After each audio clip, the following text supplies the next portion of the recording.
Your literary happy hour. Fun show. I want you to find the next author you're going to love. On a more serious note. Welcome to the Whiskey Bar. Bring my hands up like, you know what the... Whatever happens, probably will. So what are we drinking? Hello, everybody. Welcome to another episode of Writers Drinking Whiskey, show where you get to have a drink with fascinating writers from around the world and hopefully find the next author you're going to love.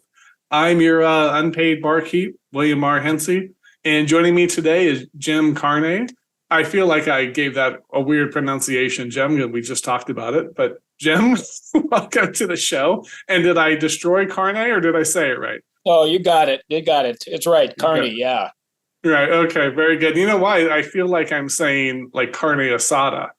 Maybe because I'm in like California. But as I said it, and we're going to have tacos tonight after the show, actually. I'm like, am I talking about tacos? Is that already on my mind? But well, I'll tell you a story about the name. I was in Ireland a few years ago, and there are islands off the coast of the Dingle Peninsula called the Blaskets.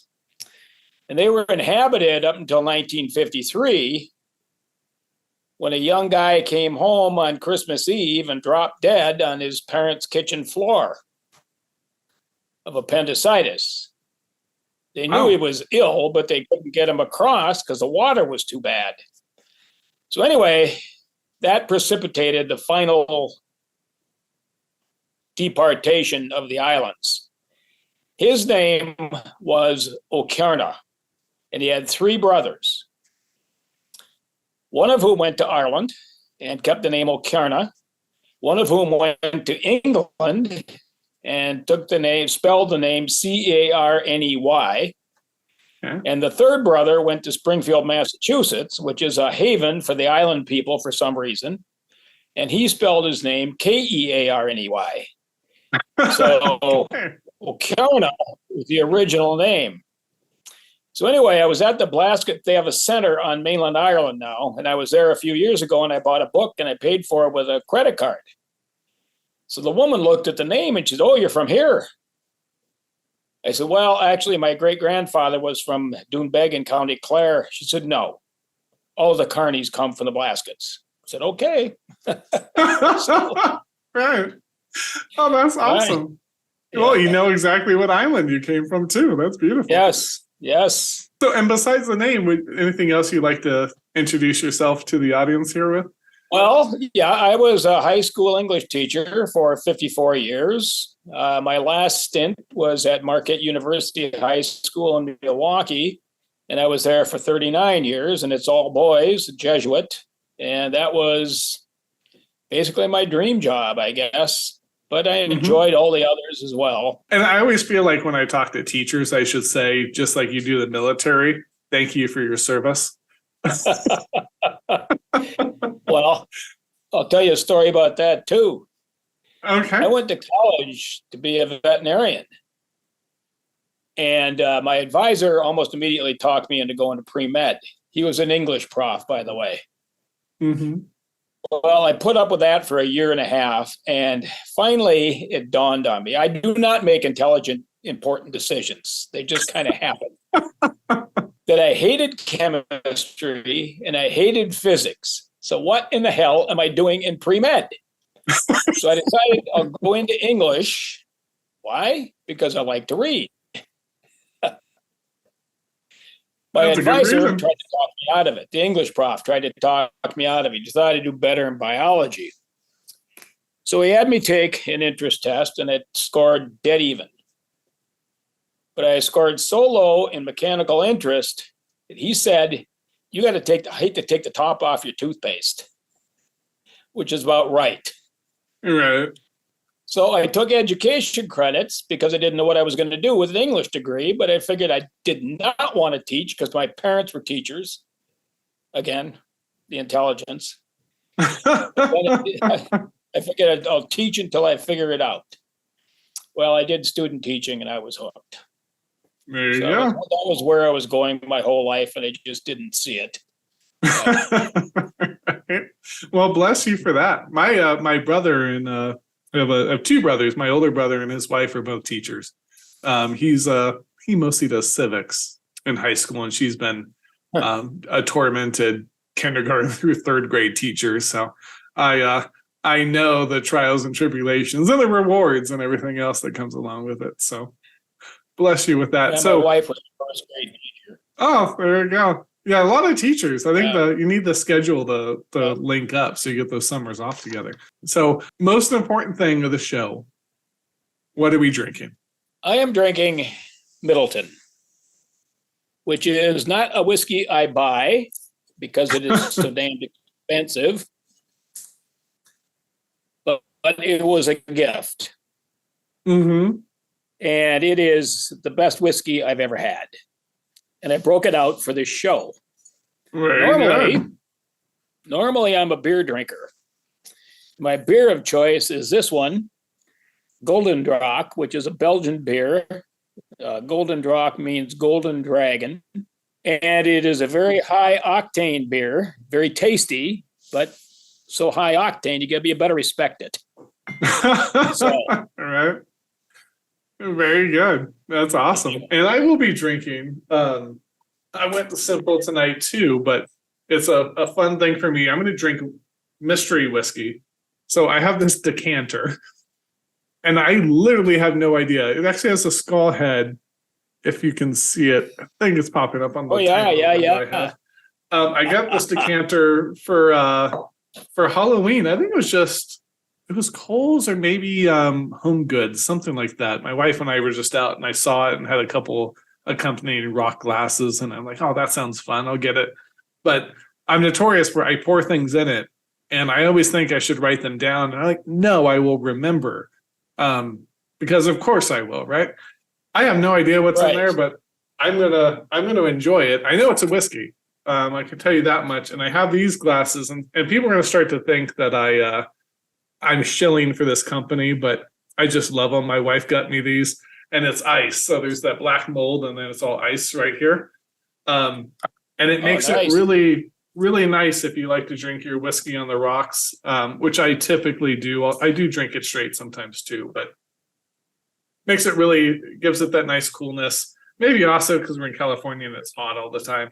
I don't have much interest. All my coffee, unless we're like at a diner or something, I tend to drink iced coffee and all kinds of weird things just because it's hot here all the time. So that's the mystery whiskey and the little rocks glass.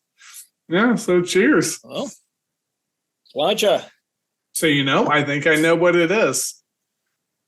I forget which episode. I bought a bottle for the episode, but I got some Jefferson's Oceans. Which is Jefferson's whiskey, and there's some that they age on the ocean in the whiskey barrels, and they just let it kind of traverse the globe. Wow. I think that's my bottle of Jefferson's Oceans.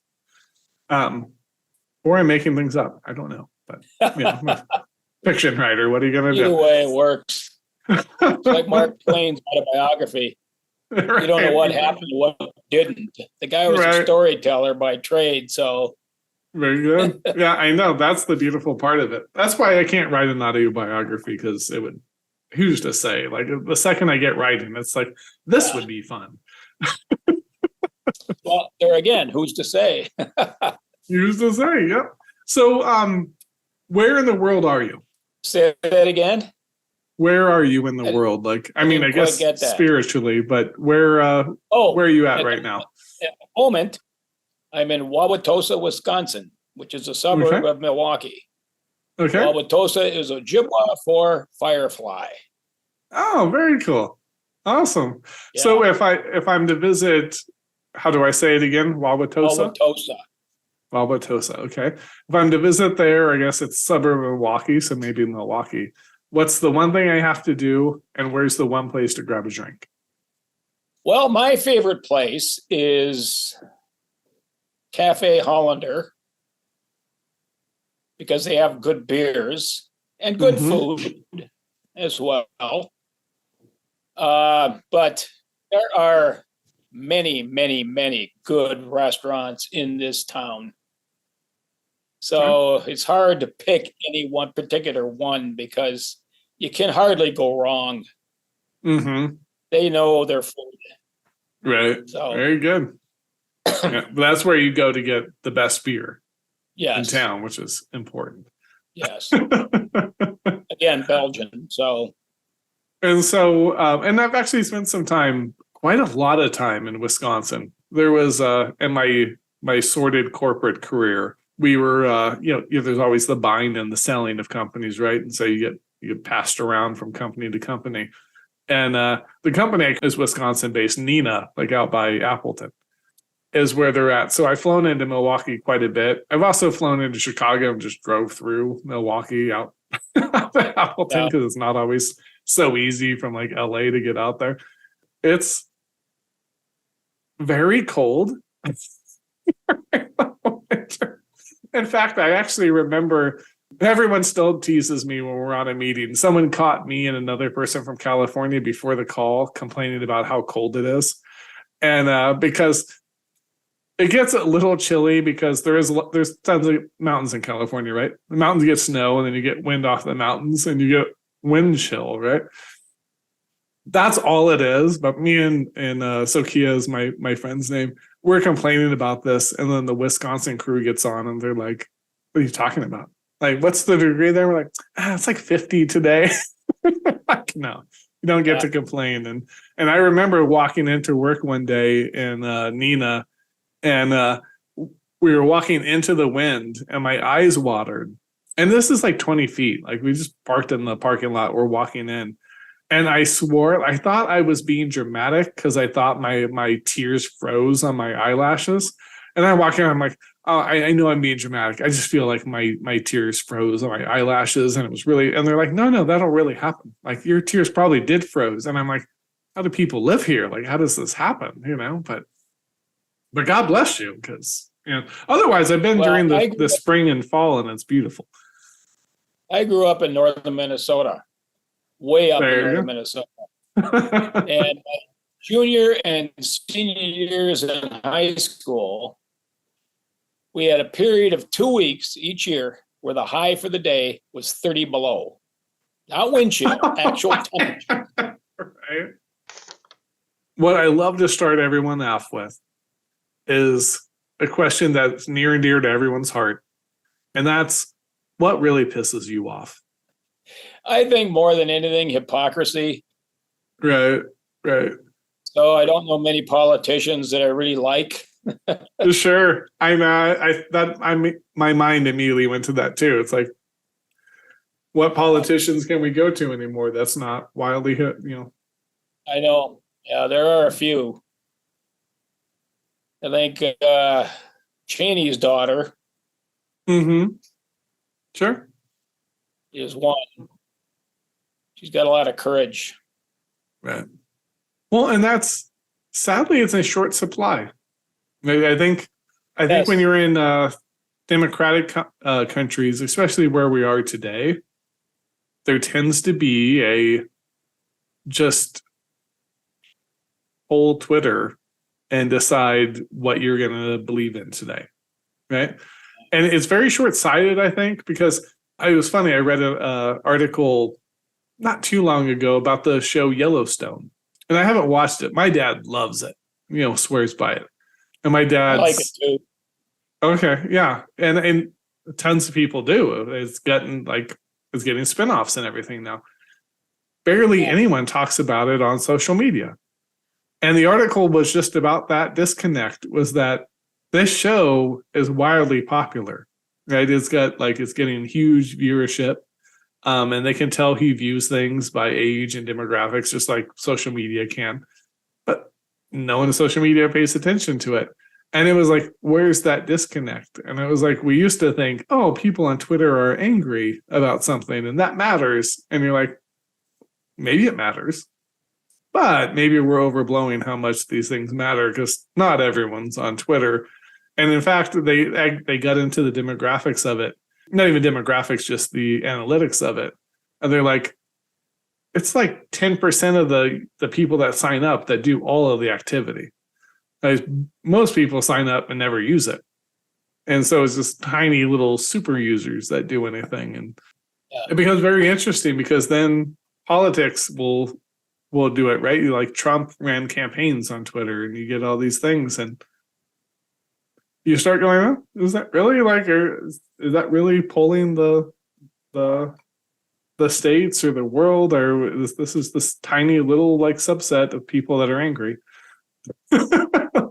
And mostly angry. Like I've you look never at social been on media. Twitter. One of the things I enjoy kind of finding out about, all the guests here is if you had to pick, right? So one piece of fiction, and maybe not even fiction, it's one piece of art, can be film, maybe actually one film, one book that changed your life in some way. What would you pick? Well, I just finished not long ago a book that was given to me for Christmas by one of my sons and his family called We Don't Know Ourselves, written by Fenton O'Toole, which is his version of modern Irish history. Okay. And that was an eye-opener. It was troubling at times because of some of the subject matter, but it's a really powerful read. But I'd say fiction-wise, I think Huckleberry Finn. Sure. I just read that again. I taught it how many times and read it probably 30 times, but I hadn't read it in a good 10, 12 years. So I decided to give it another read. I enjoyed the hell out of that book. Sure. That is really a masterpiece. Mm-hmm. And unfortunately, it's on the verge of being banned in some schools across the country because of its subject matter. Right. It is Mark Twain. It's very sad because I think it resonates. He was such a phenomenal writer. It resonates. It could resonate for another 300 years. But we're at this point in history where we start thinking, no, it has to meet some guidelines, or else it can't exist right now. And it's just like, no, like there's no racism to it. In fact, he's exposing racism half the time. That's way more powerful. Important book. Yeah. Yeah, the first important work written in the United States condemning racism. Right. The first one. And I think Faulkner's Light in August is another one. Now, here is two things that are just death on racism written by white Southerners. Yep. And we'll try to get rid of them. And it's very misguided. It's they were brilliant. They were against it. And you can't just hope to wash everything away. Like you gotta confront things if you actually want them to change. And not try to hide them, not try to wash them away. If you want change, you have to confront it. And that's what those books did. And what I have is that it'll change back. Sure. It always does. It does. Once these people lose their influence, which they will. Right. It will be back to that, at least for a while, until some other PhD gets excited. Right. Well, there is that pendulum, right? You're like, wee. And it's like, okay, you get very high on this part of the swing, but it's coming back here. It's coming. And the sad part is it's like you make some progress. Well, and progress tends to swing back because you go so wild, and it's let's celebrate the progress we've made. And it's so hard to even do it because it's like, no, we have to change everything because we have a Messiah complex. We won't call it that because now we can't be religious, but we have a Messiah complex, and that's what's happening. That is what it is, yes. And I'm sure being in high school and teaching high school, you know that better than I do. Parents today, many of them aren't really parents, in my opinion. They're trying to be buddies to their kids. Right. And that don't work. It doesn't. Parents have to be parents. You can't protect the kids from everything. You've got to expose them to certain things so they know how to deal with it. My wife and I were just talking about this. My wife is I've said it on other shows. She's definitely the class of the relationship. And she's really brilliant in this aspect, is that her whole goal is to get the kids to be self-controlling, right? Like to be able to manage themselves, to go out into the world, and go do it. So she has very little patience for them asking her for help for things. It's especially as they get older, it's no, you know how to go to the refrigerator and get that. No, you can cook. And God bless her, because I'm it's brilliant. Yeah, they do. They can do all of that. They can make their own food and, do these things and help the family, which seems to have been lost. It's you know what? You're 15. You contribute back to the family now.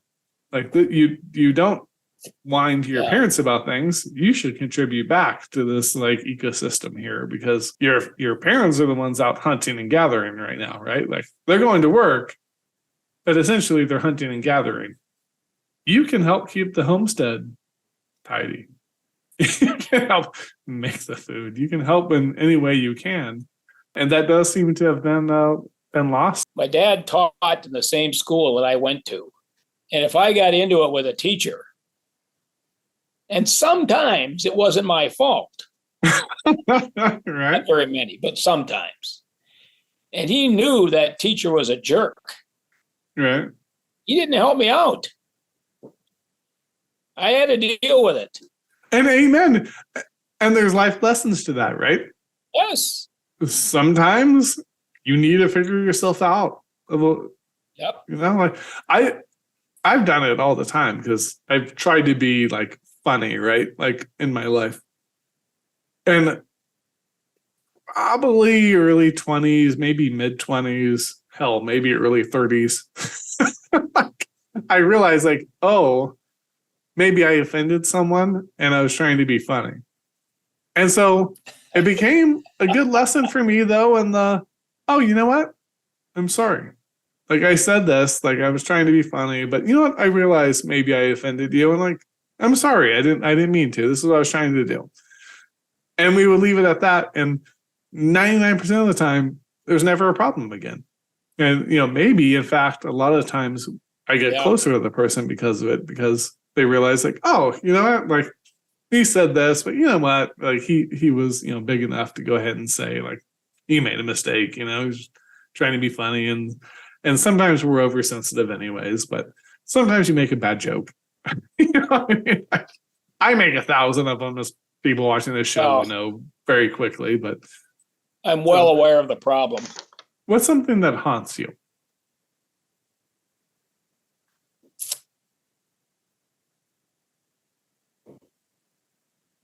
Nothing.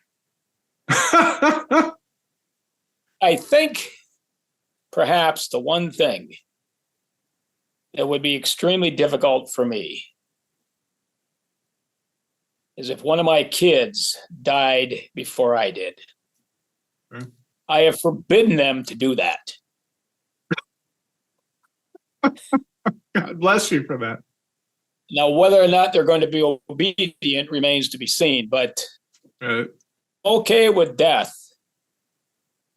But I'd have a tough time with that one. One of the things I thought when I was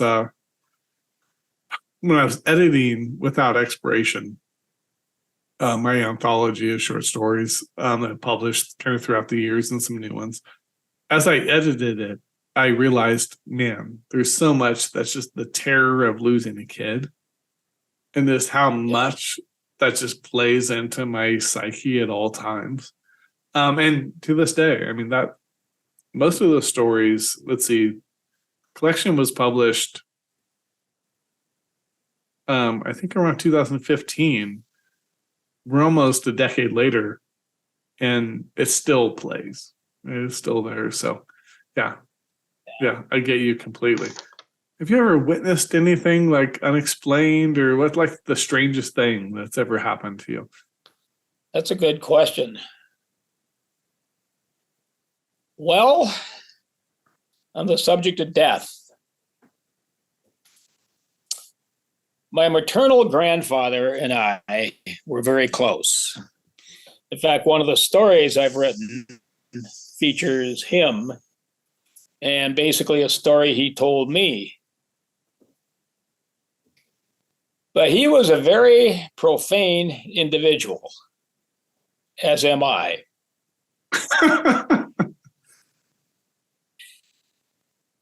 But he died on Christmas Day, 1966, on his knees saying his morning prayers.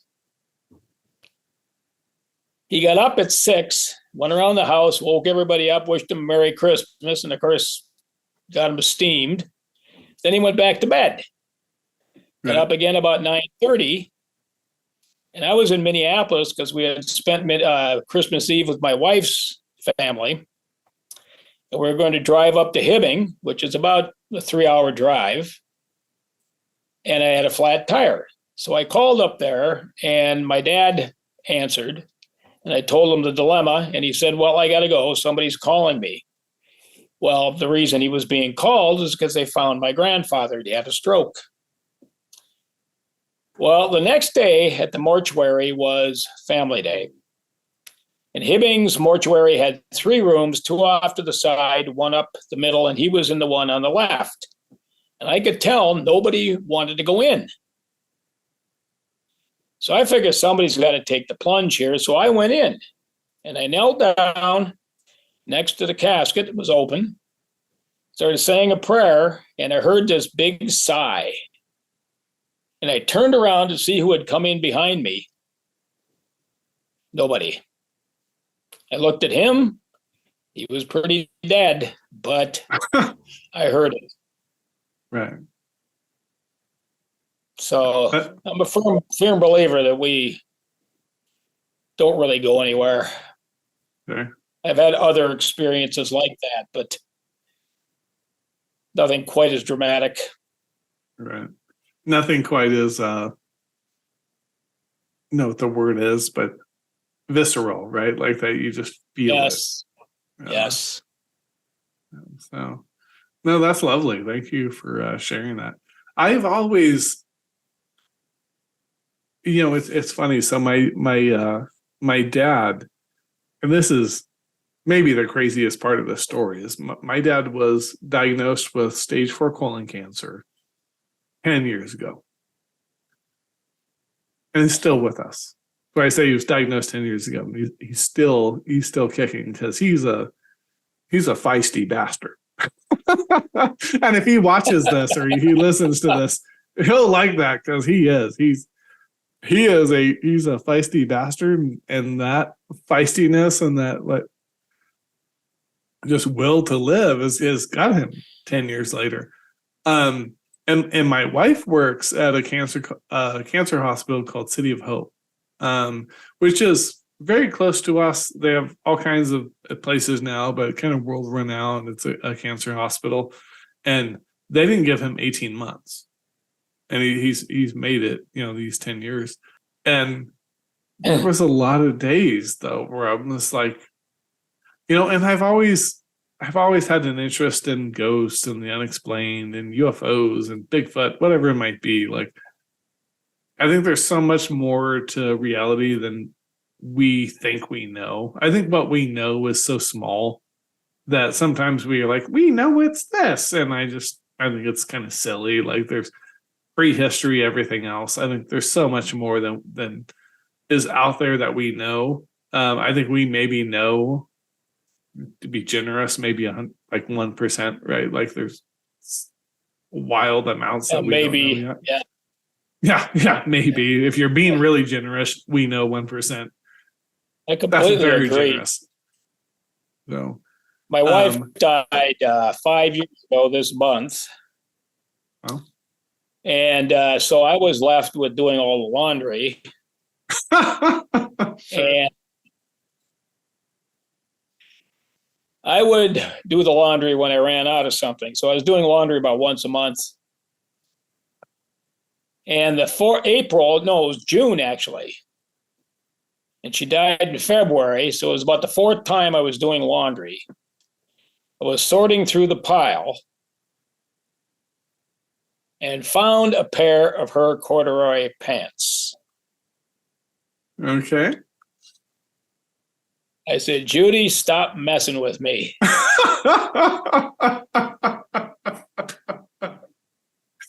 That's beautiful. I have no idea how they got there. Right. Right. Except If that you're I only think she doing it when was things get dirty, like why would her corduroys be there? Yes. Right. Yes. And it was the fourth time. I do everything right down to the bare floor. Right. Yeah, that's awesome. So there's something way beyond what we understand. There is. There is. That's beautiful. Thank you for sharing that. You know what's funny is there is a Yeah.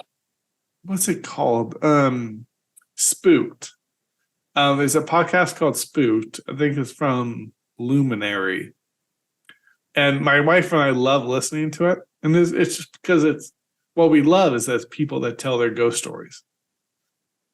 And a lot of them are things like that, right? Where it's just like, yeah, oh, you could say whatever you want, but this is like, well, why did that happen? Like, and there's so many people that have experiences, and you're like, well, why do you think that what they're saying isn't real? Like, there's so much like to the world, like people aren't trying to like get one over on you at all times.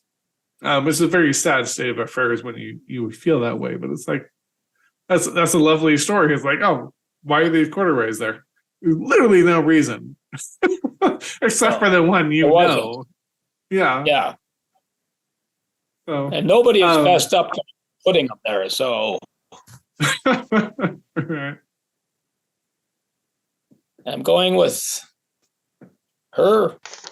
Was there any trips? And maybe this was with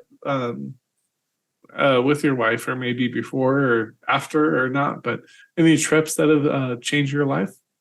Well, a friend of mine and I, he was a Dubliner who moved to Milwaukee when he got married, and he worked at University of Wisconsin, Milwaukee.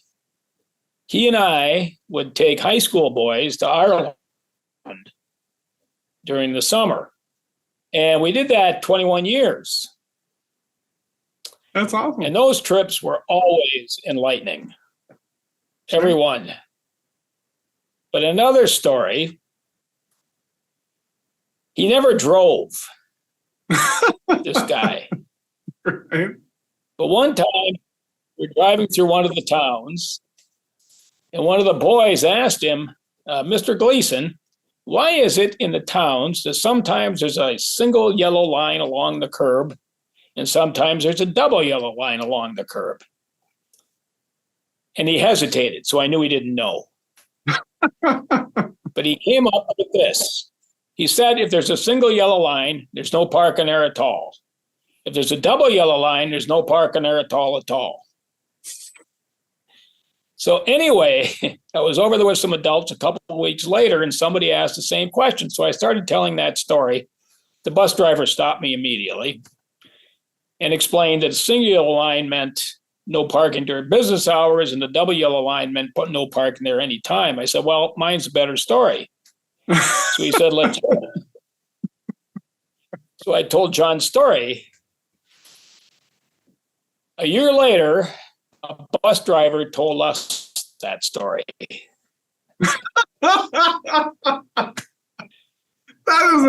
a beautiful denouement there, like to have that come back around. The Irish love anything. They love a good story. I think now would be a brilliant time if we could take a dip into your writing. So do you have something that you can read for us? I do. I've got a couple things handy here.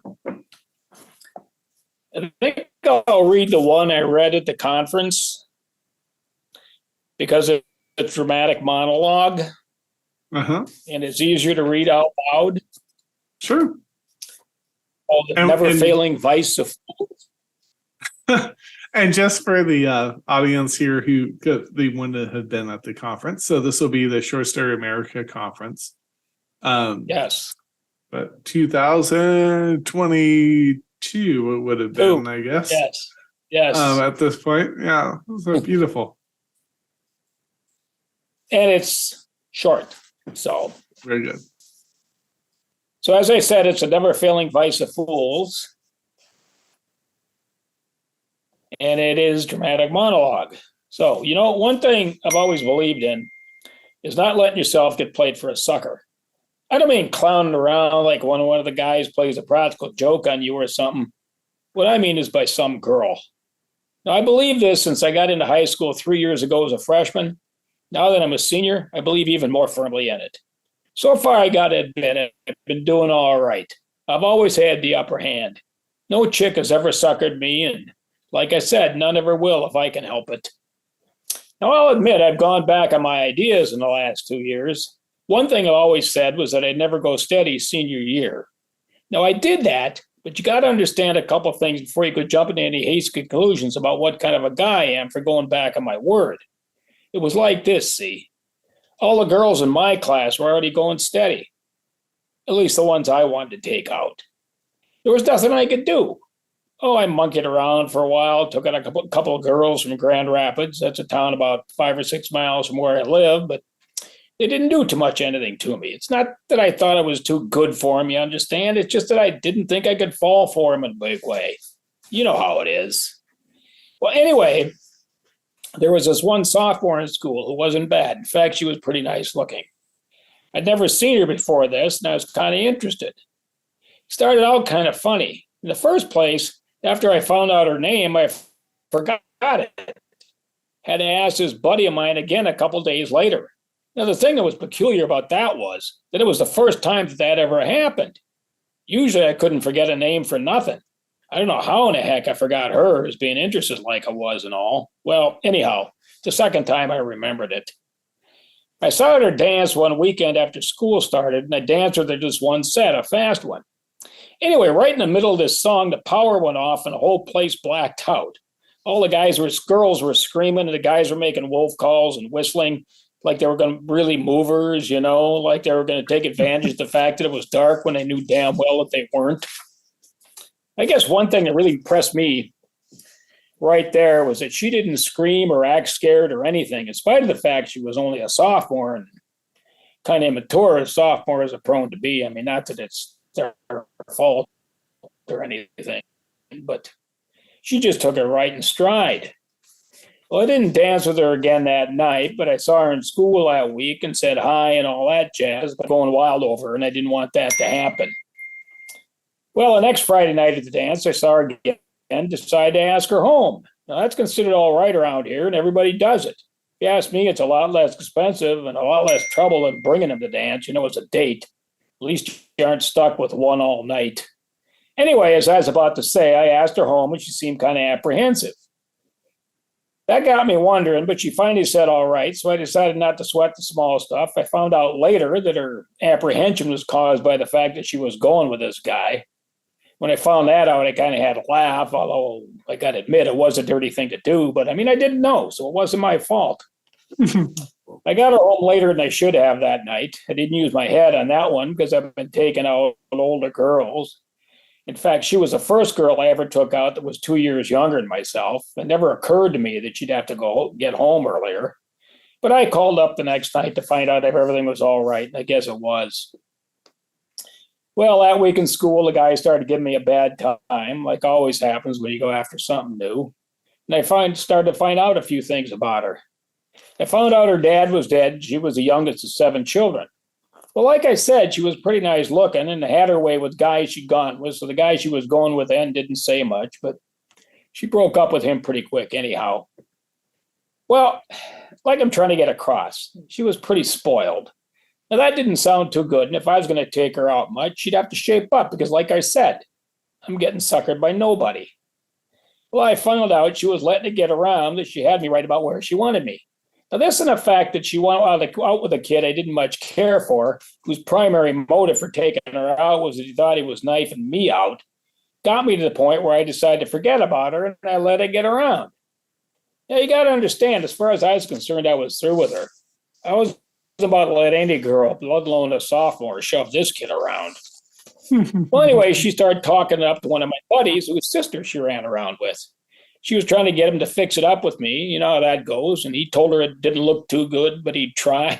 Of course, first thing next morning at school, he told me all about it. So I decided maybe I was sitting pretty good right then, could do about what I wanted without looking bad. So I started playing the old cool role in school when she was around, pretending I didn't see her and crap like that when I knew damn well she was looking right at me. This usually works like a charm when I played it to its fullest capacity. Well, a couple of nights later after football practice, I was standing watching a JV game and she was about 20 feet away watching too. I mean, a bunch of sophomores played on the JV. Well, I just pretend like I was really interested in the game, like I didn't even notice her there, although I didn't much give a damn one way or the other who won the game. But pretty soon I saw her coming over to where I was standing, and all of a sudden my interest in the game increased about 300%. When she got a little ways away, she said, for a good kid, you really are stuck up. I pretend like I didn't hear her, like I was really surprised to see her there. Anyway, I said, what? And she smiled and repeated it. Now, I got to admit, that really faked me out. Most girls would let it go, but she really had guts. And she didn't get much embarrassed either. I guess that kind of impressed me. Well, I talked to her for a while, making sure with the frequent interruptions in the conversation, I paid close attention to the game to see some play that was being run. Although, like I said, I didn't much give a damn. It was just part of the role, you see. Well, we got along pretty good after that. We started going out quite regularly. In fact, it got to the point where she was the only one I was taking out.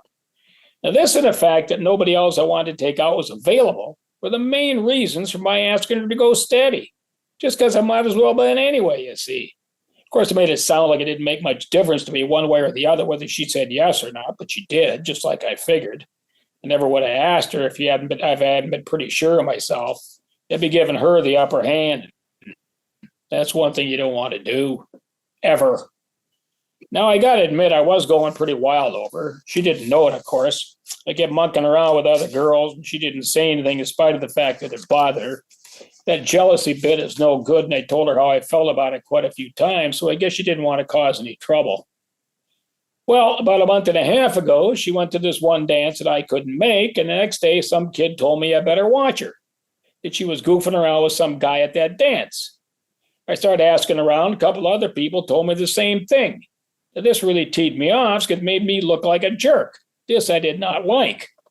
I talked to her first thing Monday morning at school and told her I wanted to hang the whole thing.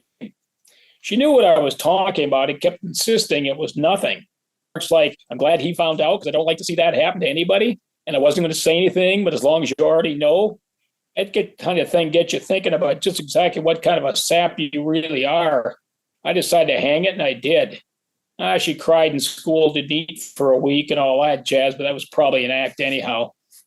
Well, like I said, that was a month and a half ago, and seeing as how I hadn't taken her out, I decided to be a nice guy and forget she ever did anything. I don't usually do this, you understand, but I decided to anyway, for her mainly, I guess. She was still feeling pretty bad. Anyway, she decided to play the role and turn me down. Now, that wasn't something else. I imagine she thinks I'll try again, but I'll fix her. We're through for good now. I don't much give a damn anyway. What the hell? Graduation is next week. I'm getting out of here this summer, going to college next year. So I won't see her much anymore anyway, so I guess it's the best thing. At least I didn't get played for a sucker. That's the important thing. She found out pretty fast that I don't bluff, and as far as I'm concerned, it's her tough luck.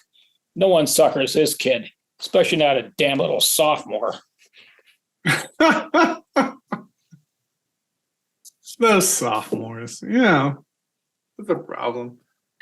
So the title of that, the title is from Alexander Pope's essay on man, in which he says, of all the causes which conspire to blind man's erring judgment and misguide the mind, what the weak head with strongest bias rules is pride, the never-failing vice of fools.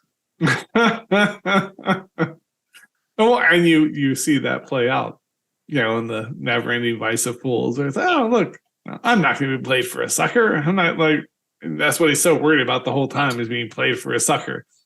Which at the end of the relationship, day, yeah. Right, yeah. Who cares at the end of the day, right? So what inspires you to write? Well, most of my writing has to do with growing up in the 50s on the Iron Range in northern Minnesota. All of these stories are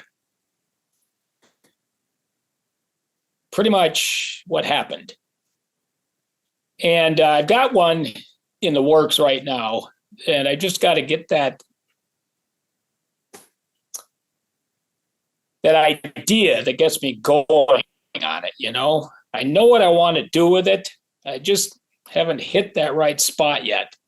I suppose I should sit down and start to write. Maybe it'll work. But so far, that's it. I mean, I want to historicize, I guess, that place and that time. Sure. One of my sons put me onto this. He said, you know, nope, that place, that time is gone. Right. You got to commemorate it. So I thought that was a good idea. So basically, that's Sure. where I'm at. Right. Well, and there's that school of thought that all writing is a immortality quest. It's that we write to immortalize ourselves, not even just ourselves, but a time. Yeah. So, yeah, I can sense that, and it's beautiful. Really fun story, and I think beyond just that time, you can still feel that resonance now, right? Like, I think everyone can feel that resonance because there's still a bit of, I don't want to be a sucker. Like, I mean, like, none of that has actually changed. Like, we're still going through it now. Like, everyone still feels those same kind of things now. What do you think, just in general, if we're just talking writing in general now, what do you think makes for engaging writing? That's something that like people can connect with. Like I just mentioned that being something that can connect through the ages, but that can connect through the generations, that can connect through, place. Well, I think that's it. I mean, you got to hit the reader where it lives, you know? It's got to be something that people relate to. Sure. In this case, it's a feeling, you know, of that ego being bruised.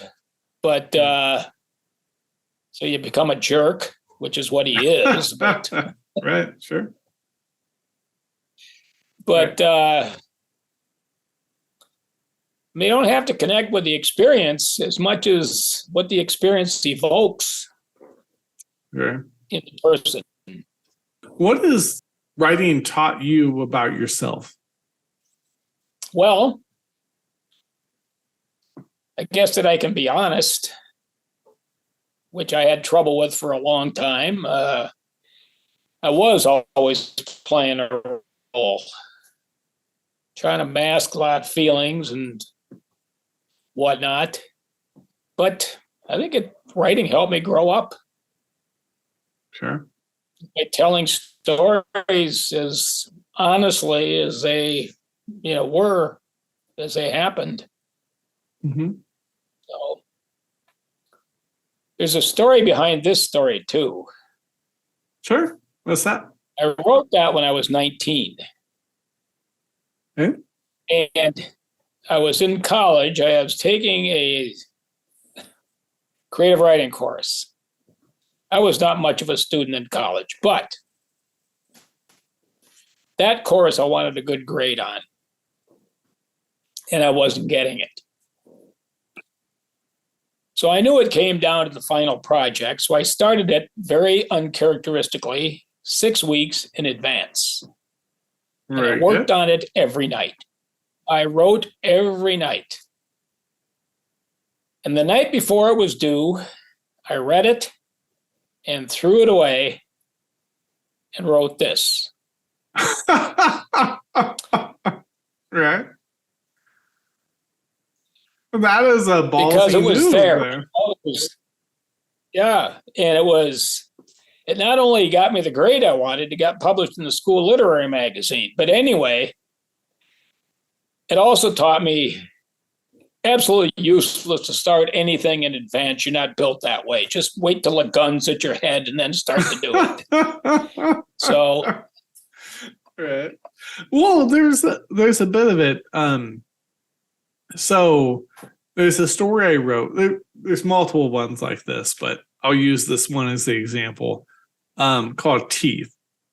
And one of the shows, one of these days, I'll read it. But that story started off as it was like 12,000 plus words. And it was essentially about a father whose child had been killed. And he had just found the teeth of that child and was on a murderous rampage. Just a revenge story against pedophiles, like just going. That was the start of it. It was probably 15,000 words. By the time I distilled that down to the essence of it, it was 1,000 words. And it's in the collection. It's Teeth. It's the gentleman who did the reading for the audiobook. It's so visceral. He does such a wonderful job. And it kind of taught me there's an essence to something you're trying to get at. Right? Like everything's happening. You're worried about it, but there is an essence there. How do you get to it? And you wrote all of that and then got rid of it and then wrote this story. And that's kind of what happened in that instance. I had all this, but you kind of needed all that, and maybe I'm wrong in your instance, but I needed all that to get to what the essence was. This was cathartic for me. Sure. Because that relationship had been on my mind. I actually broke it off in college, and it was premature, as it turned out. So it was bothering me, and I went back, and she was going with somebody else. So, sure. But it was there, right? And then when I wrote this, I felt better. Sure. That's beautiful. As if I'd been somehow absolved. It's like that confessional, right? There's a bit of writing that could be the confessional. Yes, Dear Father, I have sinned. Yes. I like to say it's last call.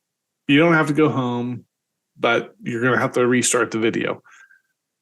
What's a life hack? If you have to give people watching the show one piece of advice, and it can be small, it can be big. You can give them 2 pieces of advice if you want. What's that thing you would impart upon everyone? Well, I think be yourself. Don't try to fit into somebody else's definition of you. Don't try to fit into a certain crowd because you feel that you have to act a certain way to do that. I mean, just be who you are, People that are worth it will recognize that. Yeah, amen. They will gravitate to it, I think. Like when you're you. Yeah. Because when you allow yourself to be you, they'll gravitate to it because they will allow themselves to be them. Right? Yeah. Like it becomes very freeing in that respect. And they can be comfortable in the fact that you're not putting on airs, that you're not being a phony yourself, Right.